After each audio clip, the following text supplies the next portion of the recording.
Good day. I'm David, and we're here with Bill Moore on the EV World News.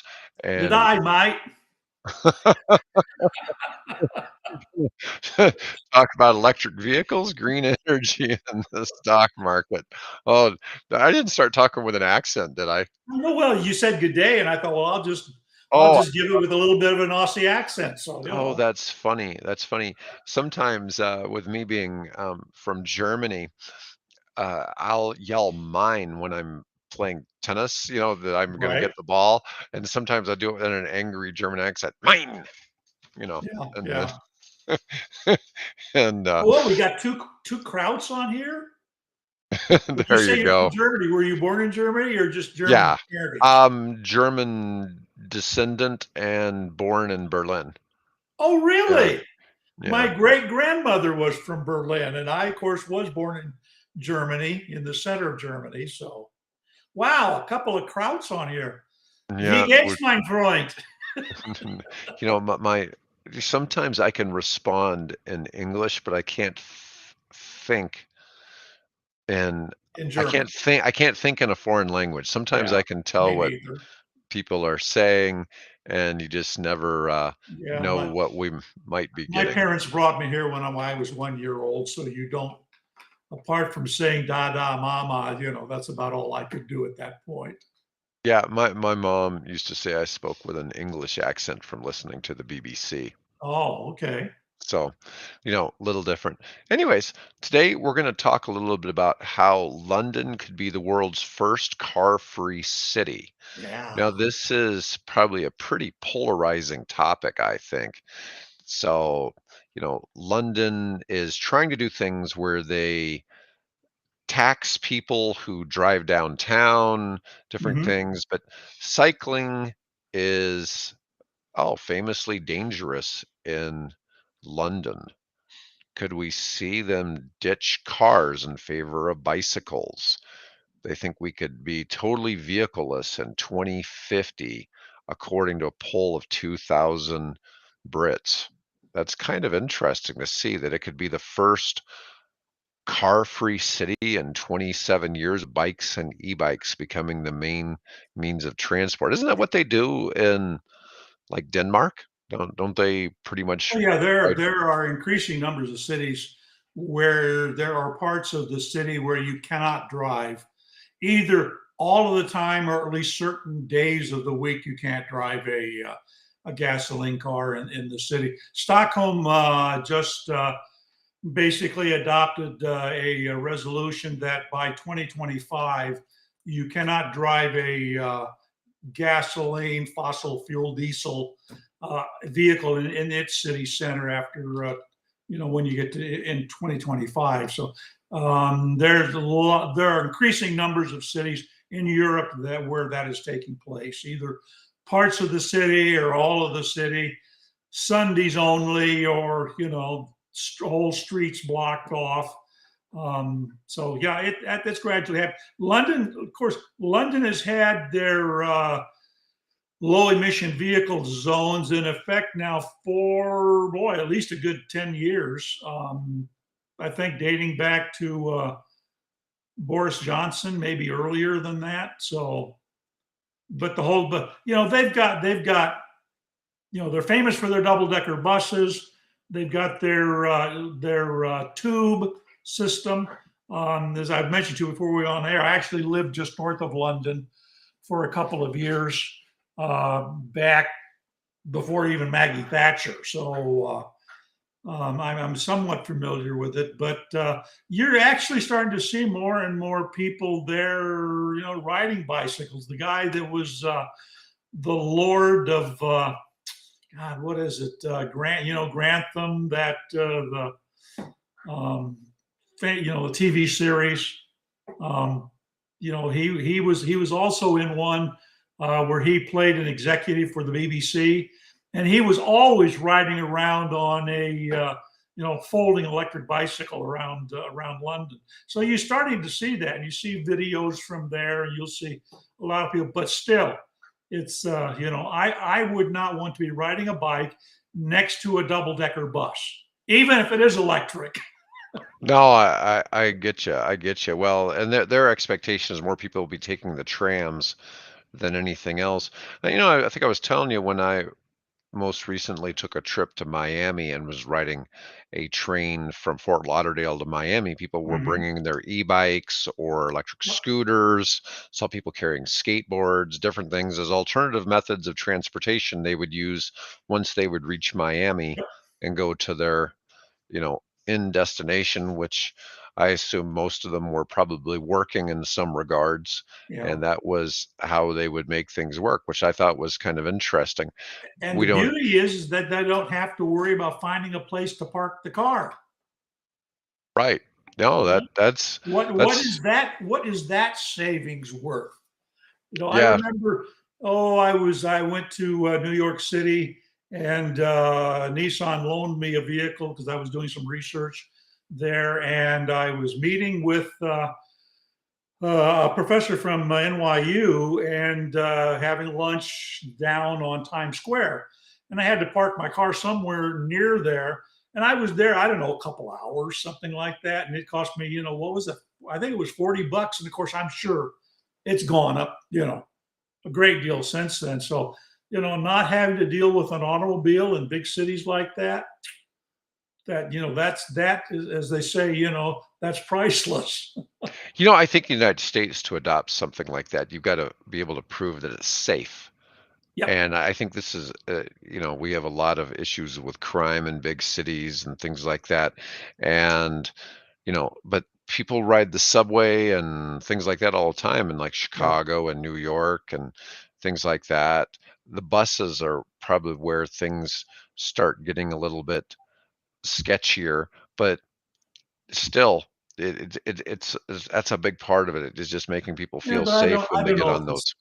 Yeah, I don't know if it's obviously you feel more secure surrounded in a vehicle of steel and rubber and glass, than you would having to share seats with, you don't know who they are. They could be wonderful people and artists and businessmen and sports athletes or whatever, or you could be dealing with somebody that's got some serious mental issues and anything can set them off. So obviously those are things that we have to deal with.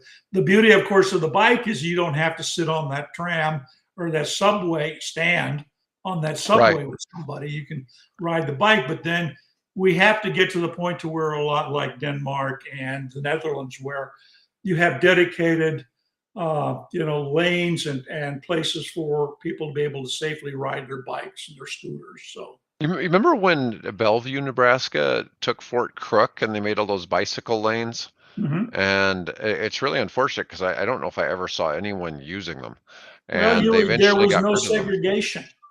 It's one you can't paint a stripe on a highway and put a logo that either says you are sharing a sharo, it's called, you're sharing a Yeah, place with with everybody else, or just well, here's a the only thing separates you from that big lorry, to use an English term, is this little narrow 3-inch band or 4-inch band of paint. There has right, to be dedicated lanes for that is separate, and that's expensive. But then I think at some point, cities are going to have to adopt that. I mean, in a sense, we have that here in Papillion. We've got a wonderful trail system here in and around town that I can go pretty much anywhere and not have to, with the exception of little short stretches, have to actually get on a highway and share a highway with a ride with vehicular traffic. right. No, I get that, and it really depends on where you're going. We actually have a decent system, and I think most of our system probably used to be train tracks that were simply repurposed at some point. The way that it's built Yeah, up, so it right. just had to be paved. Rails to trails. And Yes, there's a and system you can actually ride. It comes through them all. You can actually ride from the West Coast, from the East Coast to the West Coast, or vice versa, on a bicycle, and not have to. It's all segregated, and much of that is just abandoned rails lines that have been converted over to walking and bike paths. Oh yeah, I know it goes for what, 20 something miles? It goes a long ways. Might go longer than that. Oh, well, here around Omaha, yeah, but I'm referring to the national uh, rails to trail system. Can take you all the way from the East Coast to the West Coast. Oh, I didn't realize that Yeah, they yeah, had there's a that was system in that's in place now. place. It's kind of weird because it comes like across Iowa, sort of like Ragbay does.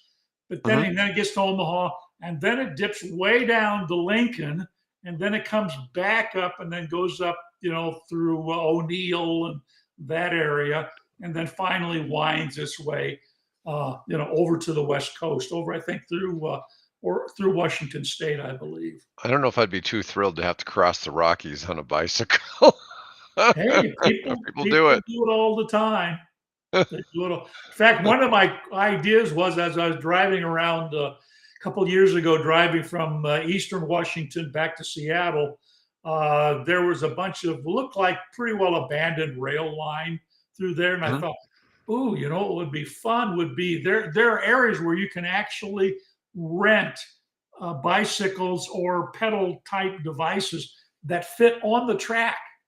And so you sit there and you can ride these rails with a bicycle. Oh, wow. And some of that area is just absolutely beautiful. I thought this would be kind of a fun thing to rent out bicycles or four wheeled. You don't remember the old thing they used to crank, you know, Yeah, on the rail? Well, they have something similar to that, except it's more like a bicycle. that's a pretty good idea. So yeah, so that would be kind of fun to take some of those old tracks like that and ride some of those because it goes through some really beautiful area. You know what they could do is they could set up something, how people have the winter bicycle rack thing in their house so they can pedal Right. indoors with their road bike. They could make it so you could have like dozens of those on a rail car and everybody could pedal and power the power Yeah, the train. yeah. That'd be entertaining. So you Um, mentioned you had people in London who were not happy with the this move to get people out of their cars and onto public transit. I think a little bit of it is people are resistant. People like their cars, Yeah, and they're there big used to be that investments. method. Yeah, Second biggest investment you can make generally. right. And there's a certain amount of privacy you get when you ride around in your Yeah, car too. right. You know, it's not complete privacy, but it's a little different. I think also it's kind of like a safety blanket. You feel a little more Mhm. secure, and the vehicle is definitely safer than riding around on a bike. And in some parts of Yeah, the United depends on where you States, it's are, safer obviously. than being a pedestrian. But it makes for just some interesting differences. But anyways, I think it's enough time we spent Yeah, on London. Let's talk move about the on. next thing. We're going to talk about our electric car manufacturers making a huge mistake slowing vehicle adoption. Now, this is kind of an interesting concept because there's discussions that are Ford and GM making mistakes by starting out with the electric vehicles they've brought out. What do you think, Bill? Obviously, pickup trucks are probably right after SUVs the most popular, particularly in our part of the country. The most popular motor vehicle that you can buy. I mean, that you look. I don't know how many there are in your neighborhood, but I look around my neighborhood, and it seems like about every third vehicle is a pickup truck. Right. Right. So they're very popular. Um, I can see that Ford's thinking, well, this is the F-150 is our best seller. Let's and of course GM with the Silverado. Um, those are some of our best sellers. We better think about offering something for that segment of the market. The point that the article makes is that it turns out that they may not, the people that are interested in buying pickup trucks, and those tend to be people that are, I don't know, generally blue collar workers. They have they're either in construction, some type of service business. where they need every now and then or every day, they need that extra space behind, the driver's cabin. So you can see where, that would make sense from one perspective to electrify it, but then that audience, it appears, according to at least this study, that the people that are the audience for that are not necessarily the people who are interested in going electric. And of course, we've already discussed the reasons why. Like, you try to tow a trailer with a Bobcat behind it and a Ford F-150 Lightning, you aren't going to tow that as far as you would if it were the gas or the diesel model. Well, So that's a question. I don't know if anybody has an answer. Utility. I got my first F-150 that I actually saw belonged to Nebraska Public Power District, and they were using that obviously because they're an electric utility, but also using it for one of their work trucks. So is there a place for them? I don't know. I don't know if there's an answer to that question yet. yeah. So of all market segments, pickup truck buyers are the least likely to be looking for electric.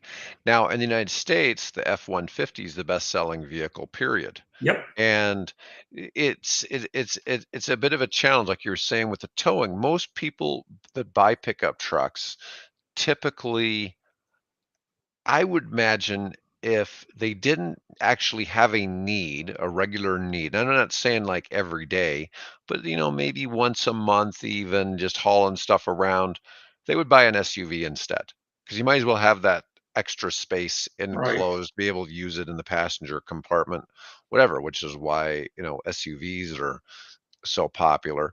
But I think it's tough, but I also think there's a lot of misgivings. Like, we're in the middle of the United States. We don't have the same EV infrastructure, but or charging infrastructure, but it's catching up really fast. And Mm-hmm. most people are going to be charging at home. They're just not used to the concept of the fact that they're going to leave their house with a mostly full vehicle every day, and they're not have to be so concerned about, am I going to stop at the gas station this evening, or I'm going to wait and do it in the morning before work? You Right. know, and I think it takes away some parts of it, but the people who work with their truck just have this feeling that is not really the correct feeling, that somehow they're going to run out of power somewhere. Yeah. But like you're saying, it is very different. I think that the range on an electric truck cuts down by like 75% when they're towing. And that has something to do with torque. I've seen an article yesterday or the day before where Toyota thinks they have a solution for this, but I don't. I didn't get into it. I'm not real sure what that solution might be. But I think you're going to see these electric trucks become more and more common. And, Yeah. and I think I was mentioning a while back, if Cadillac can make an Escalade with a 450-mile range, you can certainly make electric pickup trucks Right. with that Yeah. kind of range. The thing is, pickup truck prices, gas or electric, are kind of out of sight to start with. Yeah. Okay. In neither case are they That used to be the inexpensive. inexpensive option. Yes. And there's a lot of interesting things in the pickup field. Ford has this Maverick hybrid truck that gets 40 miles per gallon Mhm. highway as a hybrid. Sure. And I don't think very many people are aware of this, but you don't see a lot of interest in the smaller trucks. You only see interest, it seems, in the Well, yeah, that too, and full-size truck. they may have a boat, in their garage. I've got a neighbor up the street here that that's he's got a truck, and then there's a big, I don't know, 15, 18 foot outboard motorboat, sitting on a trailer in his yard or in his driveway. So everybody, and then you got people that camp, and they have a 20 foot, 24, 30 foot RV camper. So Mhm. yeah, if you buy, if you buy one thing, sometimes you have to buy the other thing to go with it, right? Yeah. So There's an interesting statement this article talked about. It said that Republicans buy 8 pickup trucks for every Democrat purchased Oh, yeah, pickup truck. But one thing is, uh, Republicans skew twice as likely to be male, and the age difference typically between Republicans and Democrats is typically pretty steep as well. yeah, And, you get a lot more blue collar workers sure, driving trucks. And so yeah, I think some of that, but I've said for a while, one of my biggest issues I see with politics in the electric vehicle space, which I don't think should be there, is that a lot of conservative people, when they see somebody screaming that they need to do something, that tells them that generally that means that person's wrong. And so what happens is it turns them off. So a lot of people have these beliefs that they shouldn't drive an EV because somebody out there is full of crap. Well, so that person may be full of crap. That still doesn't mean they shouldn't be driving an EV.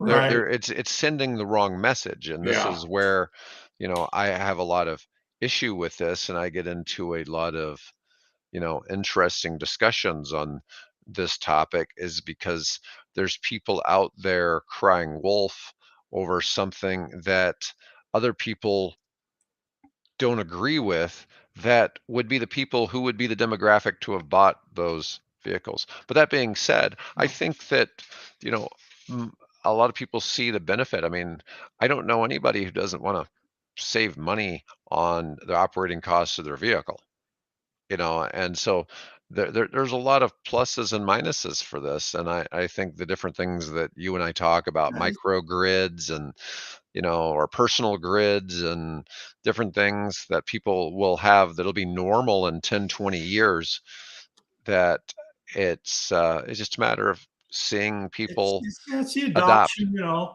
how many people had a microwave in 1960? Right. Now you can't buy, that every home, has, one built in or one sitting on the kitchen shelf somewhere. So, or in my case, two of them. Yeah. My first cell phone was this bag. It was like Right. had a lunchbox, had an antenna. I could either plug it into the car, or it had a battery in it, and it was, Cigarette lighter, right? yeah, but it had what was it? 5 times the power of the cell phones we have now. And anyways, that was different. Then I went to the, Army field radio style cell phone from that. The thing was enormous, but I could use it as a weapon if I needed to, Yeah. and you could club Drop on somebody with somebody's that thing. thing. Yeah. And then I remember when the first like Nokia phones came out, and they started all of a sudden actually being small enough somebody could stick one in their pocket, which Yeah. turned out to be a mistake. You shouldn't be sticking phones in your pocket. But, didn't know that then. But anyways, I got one more topic Okay. Yeah. today. Yeah. So we're going to talk about solar powered cars. Yeah. Where are they? Well, And they're out there, sort of. yeah, so here's a Those, picture. by the way, are not solar powered cars. Those are Teslas with all glass roofs. So, I mean, Yeah, but technically there could be some solar panels in that's there, what it but could look like. yeah. So What? I've seen discussion about having solar panels as an option on the Exceeder truck that's coming out. Uh-huh. And now, but that's a little different. It's a 2,200-pound truck that only has a small battery. It's only 10 kilowatts with a 130-mile range. And what's different about that is you might be able to, over the course of a day, get a kilowatt or something in there from a small panel, maybe a couple kilowatts, which would give it some actual range. Oh, let me see what I got here.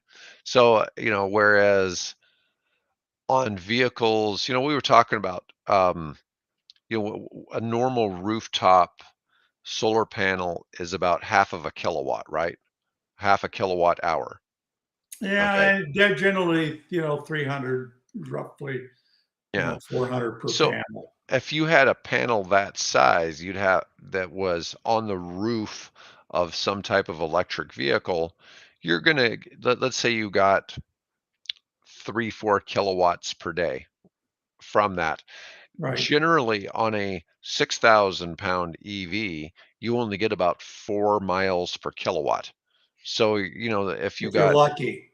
if you're lucky, and I'm just saying, you're probably looking at adding 15 to 25 miles of range. But for a lot of people, that's all they need. That's all you need. There's Yeah. been talk about this, but that also means then you got to leave the vehicle outside. And so for those of us who garage our vehicles, that doesn't really help. But where that does help, we talked about this, is about the solution with people who rent.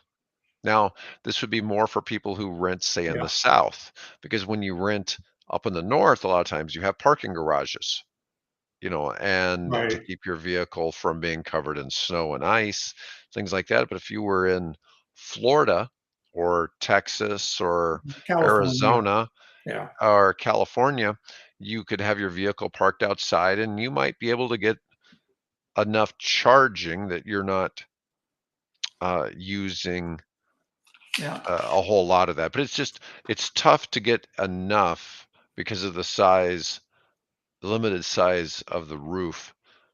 Well, the roof isn't the only place you can have. I mean, there's a number of companies that have been working on this. One of them, unfortunately, I think over in Germany went bankrupt. You've got, probably in my view, the leading company in this area is Aptera. They first of all, they've covered the entire vehicle with panels.